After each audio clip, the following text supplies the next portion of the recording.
Jethro, the priest of Midian, Moses' father-in-law, heard of all that God had done for Moses and for Israel, his people. How the Lord had brought Israel out of Egypt. Now Jethro, Moses' father-in-law, had taken Zipporah, Moses' wife, after he had sent her home, along with her 2 sons. The name of the one was Gershom, for he said, I have been a sojourner in a foreign land. And the name of the other, Eleazar, for he said, the God of my father was my help and delivered me from the sword of Pharaoh. Jethro, Moses' father-in-law, came with his sons and his wife to Moses in the wilderness, where he was encamped at the mountain of God. And when he sent word to Moses, I, your father-in-law Jethro, am coming to you with your wife and her 2 sons with you. Moses went out to meet his father-in-law and bowed down and kissed him. And they asked each other of their welfare and went into the tent. Then Moses told his father-in-law all that the Lord had done to Pharaoh and the Egyptians for Israel's sake, all the hardship that had come upon them in the way, and how the Lord had delivered them. And Jethro rejoiced for all the good that the Lord had done to Israel, and that he had delivered them out of the hand of the Egyptians. Jethro said, blessed be the Lord who has delivered you out of the hand of the Egyptians and out of the hand of Pharaoh, and has delivered the people from under the hand of the Egyptians. Now I know the Lord is greater than all gods, because in this affair they dealt arrogantly with the people.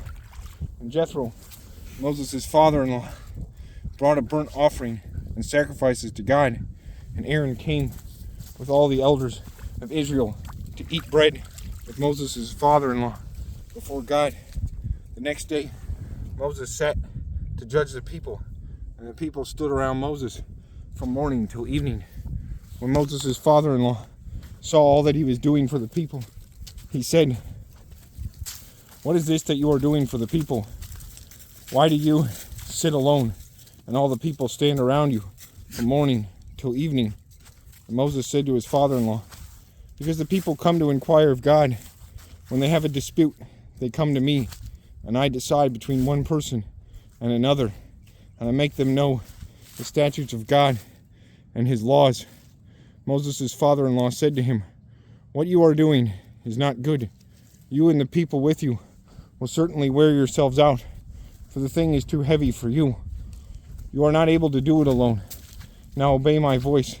I will give you advice, and God be with you.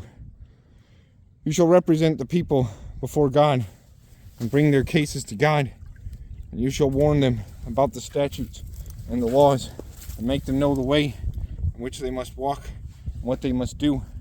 Moreover, look for able men from all the people, men who fear God, who are trustworthy and hate a bribe, and place such men over the people as chiefs of thousands, of hundreds, of 50s, and of 10s, and let them judge the people at all times.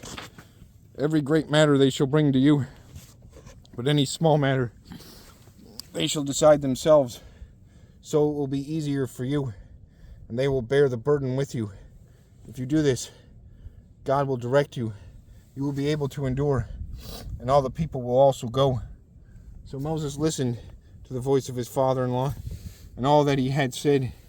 Moses chose able men out of all Israel, and made them heads over the people, chiefs of thousands, of hundreds, and of 50s, and of 10s. And they judged the people at all times. Any hard case they brought to Moses, but any small matter they decided themselves. Then Moses let his father-in-law depart, and he went away to his own country.